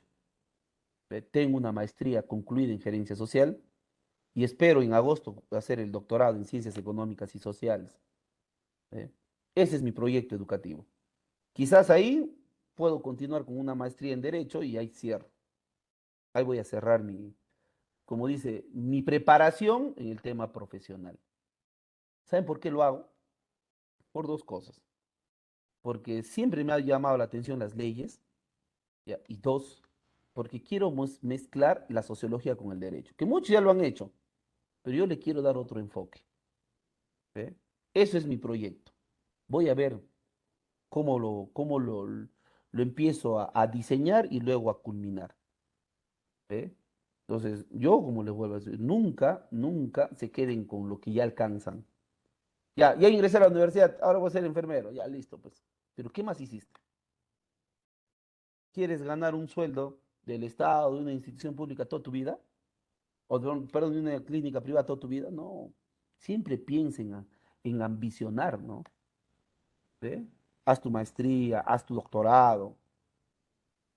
¿Por qué no poder ser director de de una red de salud? ¿Por qué? ¿Mm? ¿Por qué no llegar a ser ministro o ministra de salud? ¿Qué te falta? Por eso uno tiene que tener proyectos. ¿Ve? ¿Cómo ha cambiado la inversión educativa en el Perú? Bastante, pues, ¿no? De la década del 50 al 60 hasta la actualidad ha habido un cambio, pero tremendo, ¿no? Entre 1950 y 1960 se destinaba de nuestro Producto Bruto Interno 11%. Buena inversión. De pronto, del 70 al 2007 bajó a 2,8 a 3%. Y esto fue porque cambió el sistema educativo. Pues la verdad es esto. ¿Y quién tiene la culpa? Los padres. Profe, ¿por qué los padres? Porque en la década del 50 al 60 se estudiaba en dos turnos, mañana y tarde. Y no había quejas de los padres de que mucha tarea le están dejando, de que los niños no tienen tiempo para recrearse, nada. En la década del 70 los padres dijeron, que los niños no tienen tiempo para poder distraerse, mucho estrés y mucho problema, ya, un solo turno. Y como era un solo turno, entonces ya no había la necesidad de destinar 11% de tu Producto Bruto Interno. Y luego no lo hemos podido levantar. De acuerdo al Ministerio de Economía y Finanzas, ¿saben cuándo se invierte en educación? Actualmente 4%, lo cual es recontrabajo. Nosotros, mínimo, para educación debe ser 6%, máximo todo lo que se pueda, porque el pilar para que todo país se desarrolle es la educación y la salud. ¿Cómo yo le puedo pedir a los estudiantes que sean primeros en razonamiento matemático, en comprensión lectora, en ciencias, si no invierte en su educación? Por eso es que da cólera, a mí sí me da cólera cuando yo escucho a tanto charlatán que dice que el futuro del país son los niños del Perú. ¿Qué futuro si no inviertes en su educación? ¿Qué futuro si ni colegios hay? ¿Qué futuro cuando ni pagan buenos sueldos a los profesores? Sobre todo de inicial y de primaria, que para mí son la base para que un estudiante secundario ingrese fácilmente a la universidad. Pero, pero, estamos en el Perú, pues. ¿A qué país le ganamos? A Guatemala 2,8, a Haití 2,1 y a República Dominicana 2%. Luego todos nos ganan, ¿ah? Cuba 12,8, Costa Rica 7,4, Bolivia 7,3, Venezuela, para sorpresa de muchos, 6,9, son los que más invierten. Venezuela, profe, aunque no lo creas, Venezuela puede tener problemas políticos, empresariales y una serie de cosas, pero en educación no han descuidado. ¿Por qué creen que hay tanto profesional hoy laborando que son de Venezuela en nuestro país? Porque tienen capacitaciones, porque son profesionales muy bien formados. ¿Mm? Brasil 6,2, Argentina 5,5, Chile 5,4 y Ecuador 5%. Y luego los demás más que Perú, pues. Y esto no es una información que sale de mi cabeza, esa es una información del Banco Mundial, o sea, estás hablando de un organismo internacional, ¿no? Por ello tenemos que invertir más en educación. Y la inversión tiene que ver, como vuelvo a repetir, colegios en buen estado, profesores, bibliotecas modernas. Hoy, por ejemplo, el Internet es fundamental para la educación. No lo digo por el tema de la virtualidad, sino lo digo por la presencialidad. Eso de estar utilizando cañones multimedia ya pasó de moda. Ahora se utilizan las pizarras interactivas. Ahora se tiene que comprar laptops, pero laptops que valgan. No las laptops que entregan, pues, que no sirven, pero ni para escribir un texto. En otros países donde la educación sí está a la vanguardia, cada carpeta del estudiante tiene su laptop. Entonces el profesor utiliza la pizarra interactiva y, por ejemplo, hizo un apunte, lo guarda como diapositiva y todos lo tienen luego en su laptop. Hay foros educativos en la propia clase. Ya el alumno no está levantando la mano, ¿no? Profe, quiero preguntar si no escribe. Profesor, tengo una pregunta sobre el tema a plantear. Profesor, está a punto de terminar la clase y tiene 50 preguntas ahí en su chat, en el foro, y comienza a responder, ¿no? Pa, pa, pa, pa, pa, pa. Eso es para eso se utiliza el Internet. Esa es una red telemática que se conoce. ¿Ve? Pero nosotros nos hemos quedado todavía en algunos colegios en donde la pizarra es de tiza. ¿Ve? Todavía hay algunos colegios que siguen utilizando pizarra de tiza, donde el profesor tiene que salir todo manchado, donde la pizarra sigue siendo de carbón. ¿Eh? Entonces nos hemos quedado mucho tiempo atrás, ¿no? Y eso se corrige con la inversión educativa. Yo no sé si Pedro Castillo lo van a vacar, no sé si él va a renunciar, pero en caso continúe como presidente, tiene que cumplir lo prometido, pues, que invierta más en educación. Profe, también tiene que cumplir lo que ha dicho, ingreso libre a las universidades. ¿Ustedes creen que eso es factible? ¿Ustedes qué opinan? ¿Creen que el tema del ingreso es factible? No, profesor, ¿Saben por qué no. le voy a decir? Discúlpeme, pero el análisis que yo tengo, que esa es una gran mentira. Eso fue una promesa populista, por algo muy simple. Para que se pueda dar el ingreso a las universidades de manera directa, libre, primero tienen que destinar plata para construir más pabellones en la universidad y destinar plata para contratar más profesores. Y eso no se hace pues en un mes, en un año, eso se hace en 3, 4 años. Y en 3, 4 años Pedro Castillo, ¿dónde va a estar ya? Ya no va a estar en el poder. O inclusive pues podría estar en la cárcel. ¿Y tú crees que el otro presidente va a continuar con esa propuesta? Porque si ahorita se da ese tema del ingreso libre, va a haber salones en las universidades donde van a tener 200, 300 alumnos. ¿Y tú crees que educar con esa cantidad de estudiantes en un salón es bueno? Todos se van a jalar, todos se van a jalar.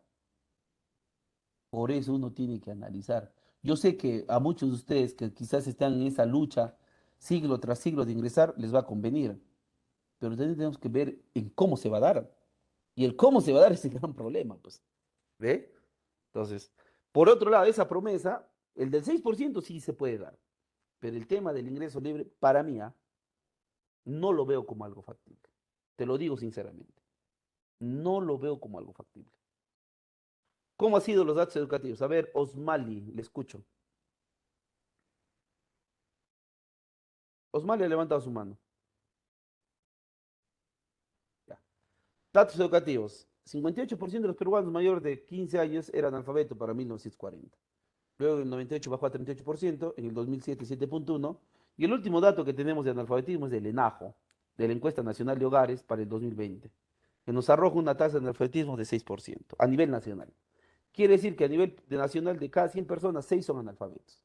Pregunto, ¿a quién se le llama analfabeto? ¿A quién se le llama analfabeto, chicos? Los que no saben leer ni escribir. Leer y A los que no escribir. saben leer Ni escribir, leer ni escribir. sobre todo pasados los 15 años, ¿no? Antes de los 15 años, si tú comenzaste a estudiar, ya no vas a ser considerado analfabeto. Pero pasados los 15 años, si no has estudiado y no sabes leer y escribir, ya eres analfabeto. ¿Cuáles son los departamentos que tienen más analfabetismo? Triste y lamentablemente Huánuco en primer lugar. Huánuco, 14,4% de la población es analfabeta. Quiere decir de cada 100 personas, 14 son analfabetos.